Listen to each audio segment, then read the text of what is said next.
LED light চোখে প্রচন্ড ক্ষতি করে, চোখে মার্ক করা যায় না।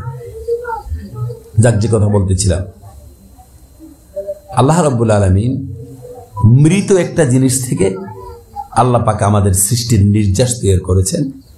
তারপরে সেখান থেকে আমরা বডি নিয়ে মায়ের গর্ভ থেকে আমরা পৃথিবীতে এসেছি। সুবহানাল্লাহ। প্যারে হাজিরিন, আল্লাহ রাব্বুল আলামিন আমাদেরকে সৃষ্টি করেছেন শুধুমাত্র একটা কারণে, আমরা যেন দুনিয়ায় ভালো কাজ করি। ফালিয়ামাল আমালান সালিহান, আমরা যেন পৃথিবীতে ভালো কাজ করি। ভালো কাজ করার জন্য আল্লাহ পাক দুনিয়ায় আমাদেরকে প্রেরণ করেছেন। 9:31 বাজে। আপনি নিশ্চিত থাকেন 10টার পরে 1 মিনিট কথাও বলবো না। এবার কথা বলে শেষ করতে পারি আর না পারি, 10টাই লাস্ট টাইম। 10টায় আমরা এখান থেকে বেরিয়ে যাবো ইনশাআল্লাহ। তাহলে আল্লাহ রাব্বুল আলামিন বলেছেন ফালিয়ামাল আমালান সালিহা, তোমরা সৎ কাজ করো। আজকে পৃথিবীর মধ্যে আমরা দেখতে পাই কোরআনুল কারীমকে মানুষ আগুন লাগায় পোড়ায় দেয়। এই চিত্র আছে না নাই? ধর্মীয় পোশাক পরে কোরআন শরীফের গায়ে আগুন লাগাইয়া তারপরে স্লোগান দেয়, তার ধর্মীয় স্লোগান দিচ্ছে। এই রকমের একটা নয়, অসংখ্য ইতিহাস আমাদের ভারতবর্ষেও রয়েছে, ঠিক কিনা বলেন? তাহলে আপনার কোরআন শরীফ পড়াই যদি তারা এইভাবে স্লোগান দেয়, কালকে একটা কাজ করেন, আমরা কালকে তাদের কোন ধর্মগ্রন্থ পড়াই দিই, কি বলে? সুবহানাল্লাহ বলবেন না? তার কারণ আল কোরআন নিষেধ করেছে, তোমরা যেই কিতাবটাকে হিংসা করে পড়িয়ে দিচ্ছ, সেই কিতাবটা আমাদেরকে বলেছে তুমি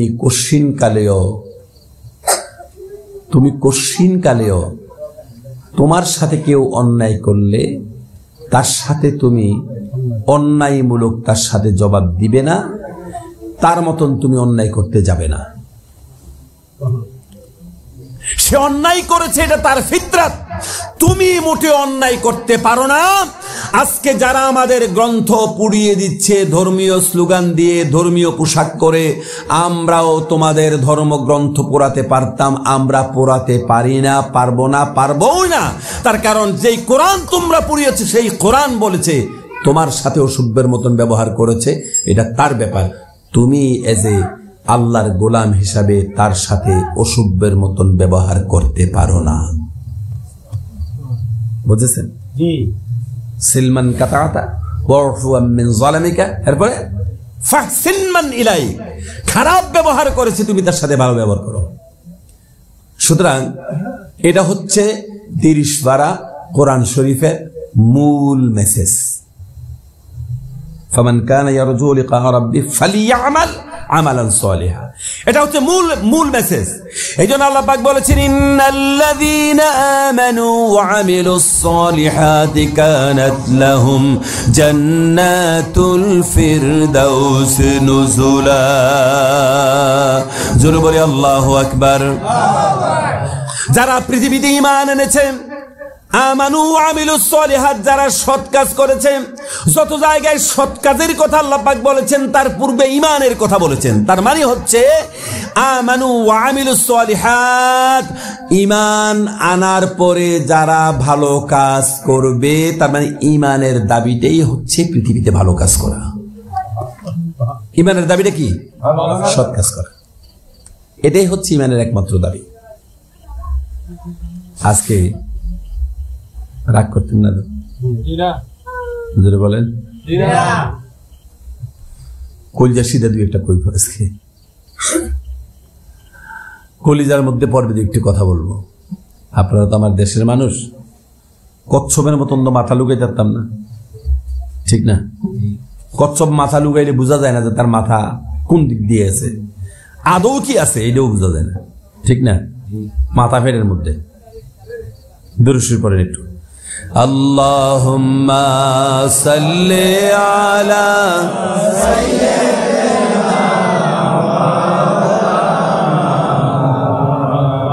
ওয়া আলা আলি সাইয়্যিদিনা সুবহানাল্লাহ ওয়ালহামদুলিল্লাহ সুবহানাল্লাহ। এই যে লাইট আছে না, প্রচন্ড চোখে ব্যথা করে, আমার অসুবিধা হইতো না। অল্প সুবহানাল্লাহ।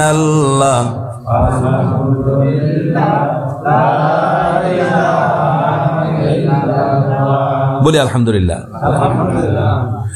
তাহলে কোরআনের মূল দাবিটাই হচ্ছে আপনি ভালো মানুষ হয়ে যাওয়া। এটা হলো ফান্ডামেন্টাল মেসেজ অফ আওয়ার কোরআন, মূল মেসেজ এটা। আচ্ছা, আপনারা বুদ্ধিমান মানুষরা বলেন, দেশের সবচেয়ে বড় সম্পদটা কি? দেশের সবচেয়ে বড় সম্পদ কি? দেশের সবচেয়ে বড় সম্পদ হচ্ছে মানুষ সম্পদ।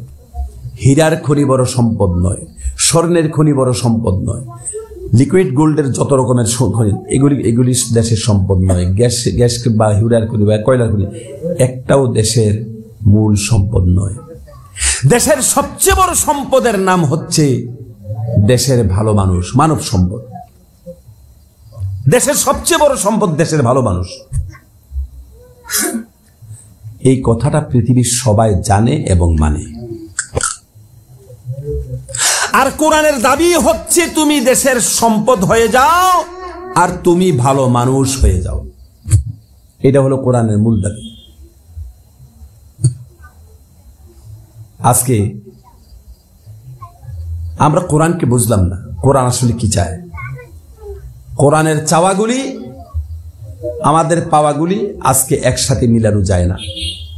কোরআন যা চায় আমরা আসলে তা দিচ্ছি না। ফালিয়ামাল আমালান সালিহা। প্যারে হাজিরিন, ফালিয়ামাল আমালান সালিহার ব্যাখ্যা শুনেন। সৎ কাজ করা, সৎ পথে চলা। আপনি আপনার জেনারেশনকে সৎ মানুষ হিসেবে তৈরি করা। মনে করেন আপনার দুটা ছেলে দুটা মেয়ে রয়েছে, আপনি কি করবেন তাদেরকে?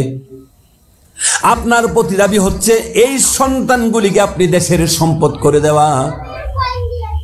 আর এই ছোট্ট বাচ্চাটাকে আপনি দেশের সম্পদ করতে গেলে আপনার কিছু মেহনত আছে, আপনার কিছু মেহনত করা লাগবে।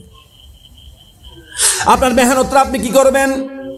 বাচ্চাটা যেদিন একেবারে ছোট ছিল সেদিন বাচ্চাকে আপনি আল্লাহ পাকের কথা আপনি বলেন আস্তে আস্তে করে। ক্বালা রাসূলুল্লাহ সাল্লাল্লাহু আলাইহি সাল্লাম, মুসলিম শরীফের হাদিস, আল্লিমু আওলাদাকুম, তোমরা তোমাদের সন্তানদেরকে শিশু অবস্থার মধ্যে নবী মুহাম্মদ সাল্লাল্লাহু আলাইহি ওয়াসাল্লামের চরিত্র তাদেরকে শিক্ষা দিয়ে দাও। জোরে বলি সুবহানাল্লাহ।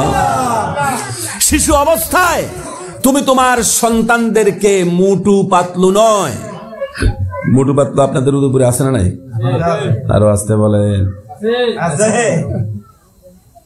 মোটু পাতলু ভাত খেতে চায় না ছেলে, এই নিয়ে মোটু পাতলু লাগাই দেবো, বাস মোটু পাতলু লাগাই দিলে ভাত খাওয়া শুরু করে। আছে না এরকম? এটা কেন হয়েছে জানেন? যেই সন্তানকে পেটে নিয়ে আপনি সিনেমা দেখেছেন, যেই সন্তানকে পেটে নিয়ে আপনি নামাজ ছেড়েছেন, যেই সন্তানকে পেটে নিয়ে আপনি অশ্লীল মুভি দেখেছেন, তার প্রভাব সন্তানের উপরে পড়ে। মেডিকেল সায়েন্স এটাই বলে, তার প্রভাব তার সন্তানের উপর পড়বে। আজকে আমাদের সন্তানগুলি মুঠু পাতলু ছাড়া খেতে চায় না, তার মূলত আমরা নিজেরাই মোবাইলে অ্যাডপ্টেড হয়ে গিয়েছি। আমাদের সাথে আমাদের সন্তানগুলিও মোবাইল অ্যাডপ্টেড হয়ে গেছে, যার ফলে মুঠু পাতলু ছাড়া খেতে চায় না। আমি বলবো, মুঠু পাতলু ছাড়া যদি আপনার সন্তান খেতে না চায়, না খেয়ে তাকে শুয়ে থাকতে দিন, তাকে আপনি আহ্বান করবেন না খাবারের জন্য। আসুন কথার মূল কেন্দ্রে চাই। তাহলে হাজিরিন, ফালিয়ামাল আমালান সালিহা, সৎ কাজের জন্য আল্লাহ পাক আমাদেরকে পাঠিয়েছেন। এবার আসেন সৎ কাজের সংজ্ঞা কি? সৎ কাজ কাকে বলে? আমরা জানি নামাজ পড়া সওয়াব, রোজা রাখা সওয়াব, হজ করা সওয়াব, যাকাত দেওয়া ফরজ, সত্য বলা, এগুলিকে আমরা সওয়াব হিসাবে জানি। কিন্তু দুনিয়ায় আরো বড় বড় সওয়াবের কিছু জায়গা আছে। যেমন মনে করেন আপনি একজন মানুষ, আপনি সমাজের একজন বুদ্ধিমান মানুষ, বিচারক মানুষ, বিবেচিত মানুষ, মাথা উঁচু মানুষ। আপনি সমাজের মধ্যে একটা বিচার ফায়সালা করেছেন। ইন্নাল্লাহা ইয়া'মুরুকুম বিল আদলি ওয়াল ইহসানি ওয়া ইতা'i যিল কুরবা ওয়া ইয়ানহা আনিল ফাহশাই ওয়াল মুনকার। সমস্যা, মশা কামড়ালে সমস্যা নেই তো, একটু কামড়টাও। সুবহানাল্লাহ ওয়ালহামদুলিল্লাহ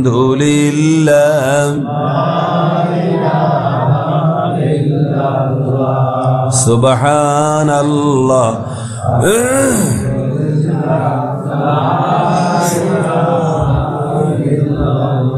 লা ইলাহা ইল্লাল্লাহ লা ইলাহা সুবহানাল্লাহ ওয়ালহামদুলিল্লাহ।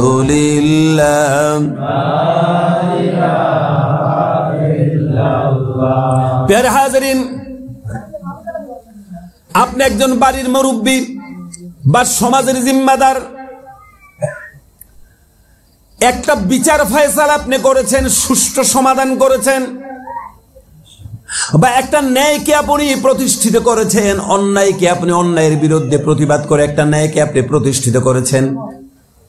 এটা দুই ভাইয়ের মাধ্যমে একটা বিচার হতে পারে, ভাই বোনের ঝগড়া হতে পারে, প্রতিবেশীর সাথে ঝগড়া হতে পারে, অথবা আদারওয়াইজ মানুষের সাথে আপনি অন্যান্য মানুষের কোনো ব্যাপারে একটা সমস্যার সমাধান করে দিয়েছেন, একটা বিচার ফয়সালা করেছেন। এই যে একটা কথা দিয়ে, দুইটা কথা দিয়ে, পাঁচটা কথা দিয়ে, অথবা একদিনে আপনি একটা সুষ্ঠু ফয়সালা করেছেন, এই ফয়সালার সওয়াবটা যদি এক পাল্লায় রাখেন, আর এক পাল্লার মধ্যে একটানা 70 বছর পর্যন্ত নফল ইবাদত আপনি করলেন, সারা রাত নামাজ পড়েছেন, সারাদিন রোজা রেখেছেন, এইভাবে 70 বছরের সওয়াব যদি আপনি আরেক পাল্লায় রাখেন, ইসলামের তারাজু দিয়ে যদি আপনি মাপেন, তাহলে মাপলে দেখা যাবে 70 বছরের দিনের রোজা রাতের ইবাদত, এটা যদি এক পাল্লায় রাখলে, আরেক পাল্লার মধ্যে আপনি একটা ন্যায় ফয়সালা করেছেন, একটা ন্যায়ের পক্ষে কথা বলেছেন, হক একটা কথা বলেছেন, আপনি মানুষের সামনে সিনা উঁচু করে, চাই সেটা পরিবার হোক, গ্রাম হোক, মসজিদ হোক, যেখানে সেখানে হোক, এই যে একটা সুন্দর কথা, উচিত কথা, দরকারি কথা আপনি বলেছেন। নবীজি বলেছেন, এমন ভাবে একটা মানুষ যদি ন্যায় প্রতিষ্ঠিত করতে গিয়ে যদি এমন ভাবে তার সুন্দর ভূমিকা রাখে, নবীজি বলেছেন একটানা 70 বছরের নফল ইবাদত বা এবং রাতের নামাজ এক পাল্লায় রাখলে যত সওয়াব হবে, এই মানুষটার ছোট্ট একটা কথা দিয়ে ন্যায় প্রতিষ্ঠিত করেছেন, এই সওয়াবের, এই ছোট্ট একটা ন্যায় প্রতিষ্ঠিত করার সওয়াব 70 বছরের ইবাদতের চাইতে আর অনেক বেশি ভারী হয়ে যায়। আপনি যদি একটা কথাও এখানে বলেন, প্যারে হাজরিন,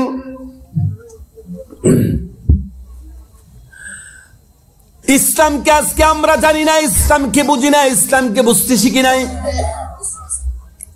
আজকে পৃথিবীর সমস্ত মানুষগুলি যদি একসঙ্গে যদি আজকে আমাদের মধ্যে যদি আজকে ইসলাম দেখতে পেতেন, পৃথিবীর সব মানুষগুলি যদি আজকে আমাদের মধ্যে ইসলামকে দেখতে পেতেন, খোদার কসম এই পৃথিবীর মধ্যে এখনো পর্যন্ত ভালোর কিন্তু মান আছে। এক মুদি দোকানদার বেচার সময় 900 গ্রাম দেয়, চুরি করে আর কি। এখন এই মানুষটা যদি মনে করেন তার কাছে যত কিছু বেচে, তার কাছে শুধু চিনি নেই, এখন সে যদি চিনি কিনতে যায়, হ্যাঁ কি বেচার সময় যে 900 গ্রাম বেচে, কিনতে সময় 900 গ্রাম কিনবো নি? 1 কেজি মাইট পানি বসে, ঠিক না?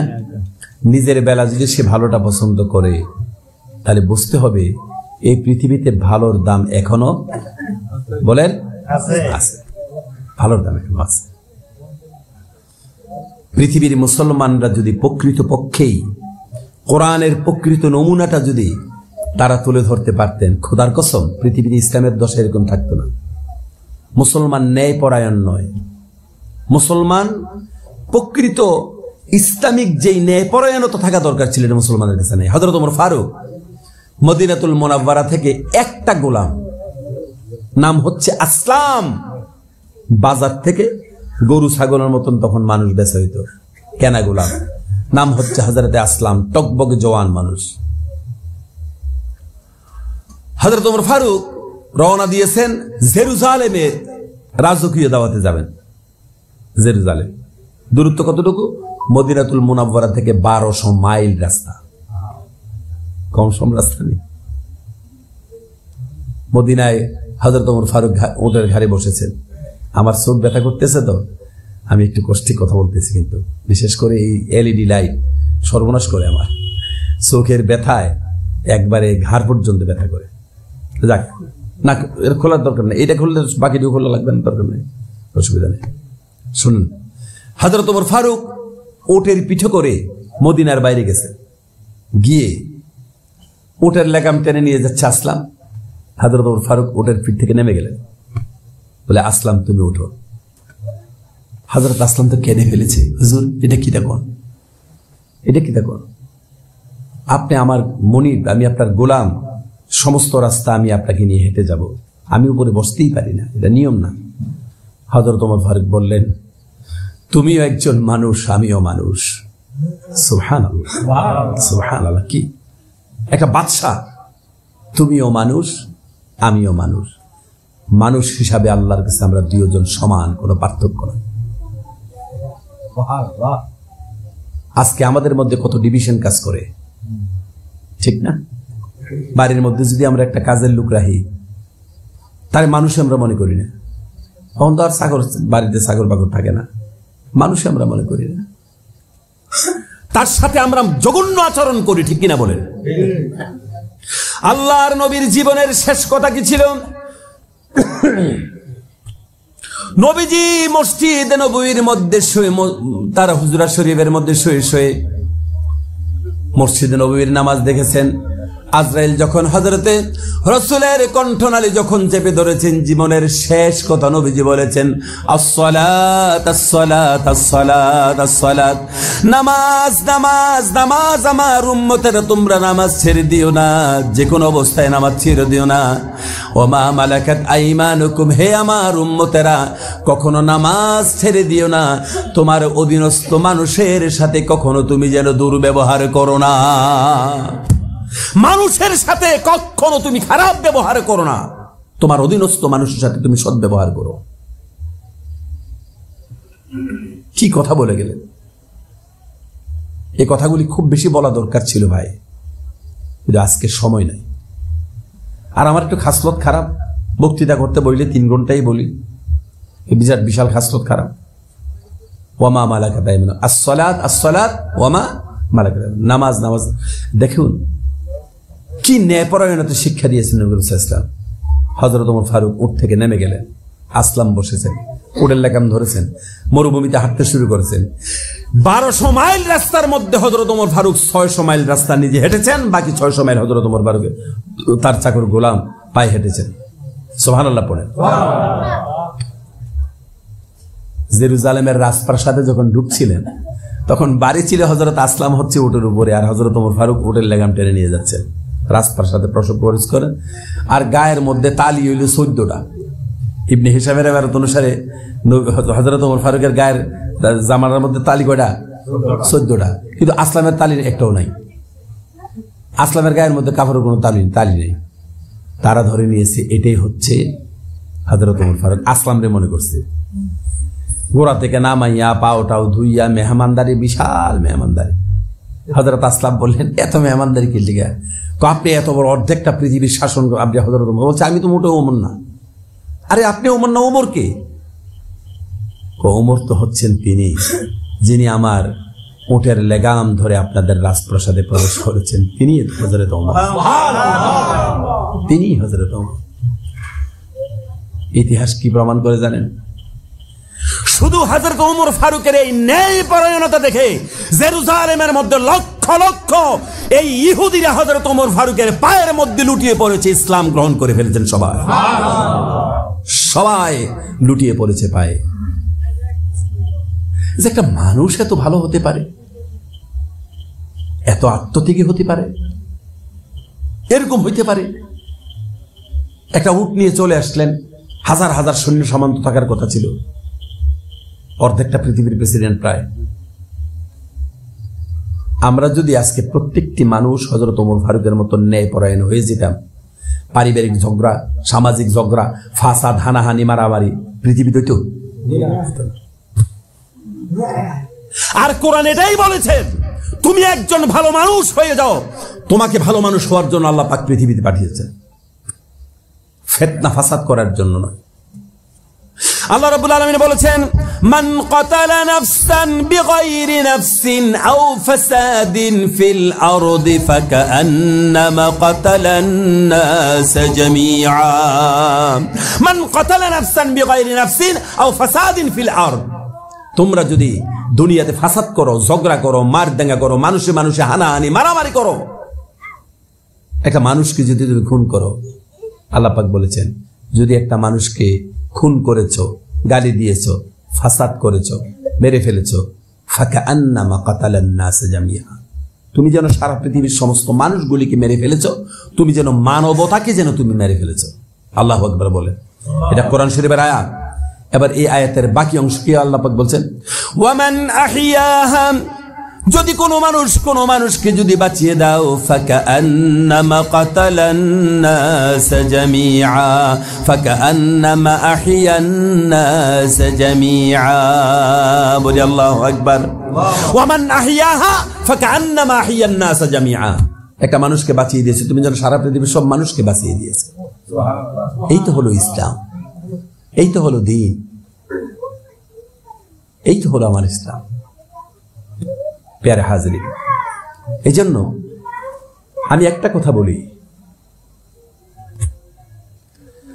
আমি যদি মুসলমান হিসাবে দাবি করি পৃথিবীর সমস্ত মানুষ অসভ্য হয়ে যেতে পারে, আমি মুসলমান অসভ্য হতে পারি না। আমার সাথে পৃথিবীর সবাই অন্যায় করতে পারে, আমি কারোর সাথে অন্যায় করতে পারি না। আমাকে সারা পৃথিবীর মানুষ গালি দিতে পারে, আমি কারোর সাথে গালি দিতে, জোরে বলেন, ইসলাম আমাকে এটা শিখায় না, পারমিশন দেয় না।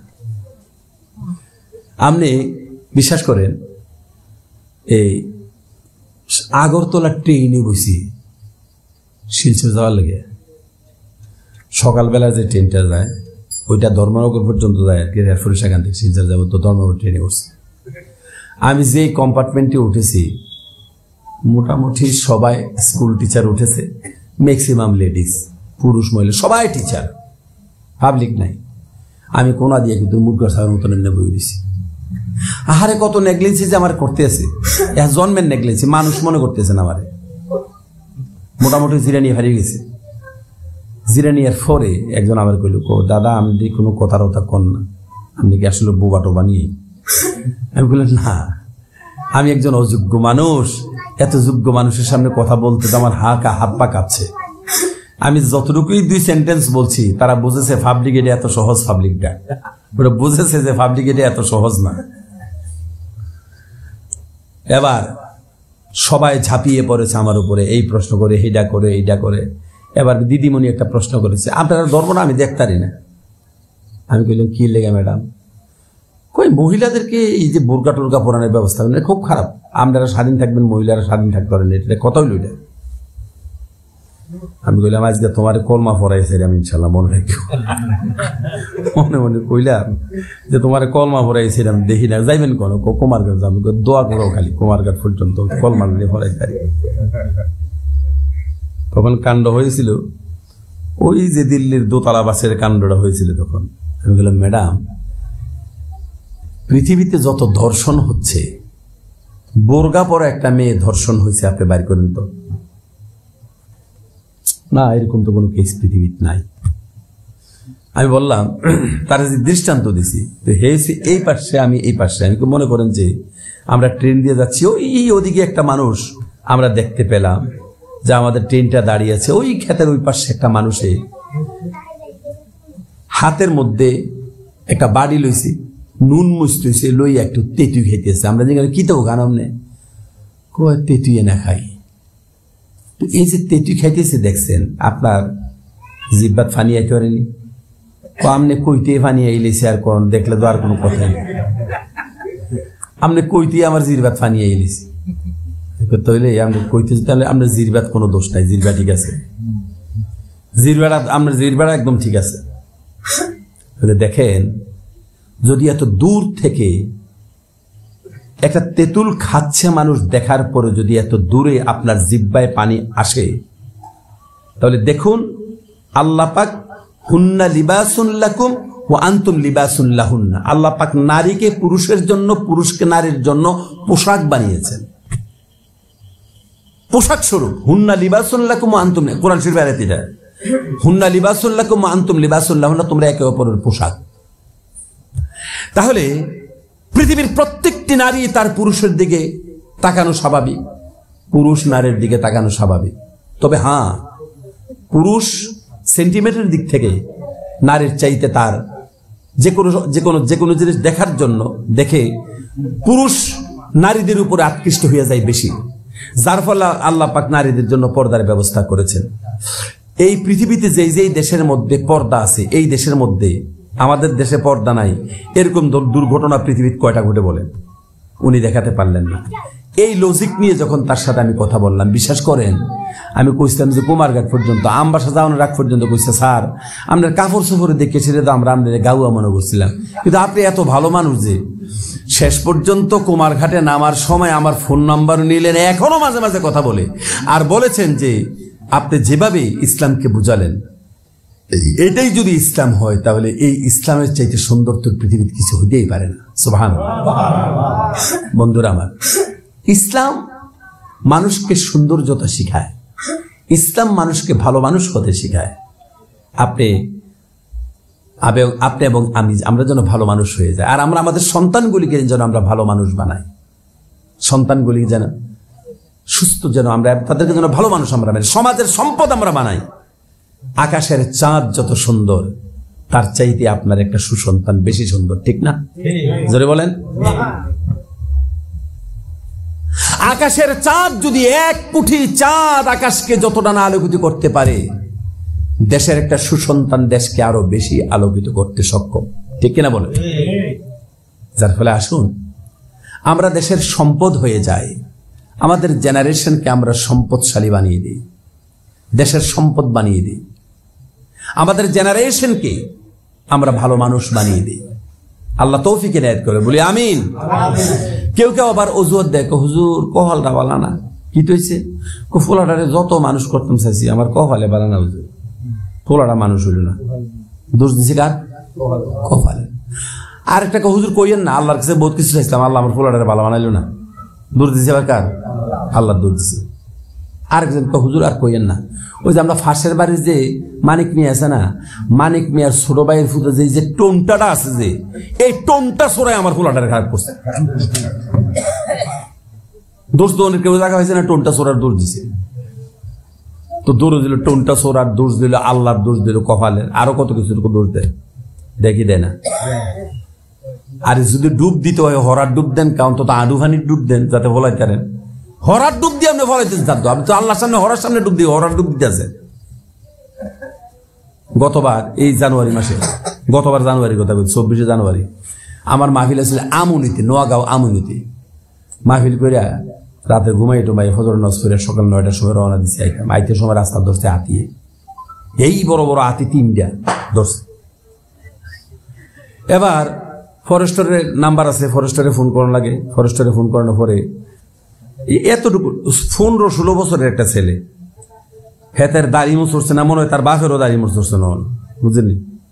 আইসে বিশাল বড় এক হাতি লইয়ে, দাঁতাল হাতি নিয়ে আইসে। আইয়া এই দাঁতাল হাতি দিয়ে, দাঁতের সাইজ ছেলেটা থেকে বড় হইব,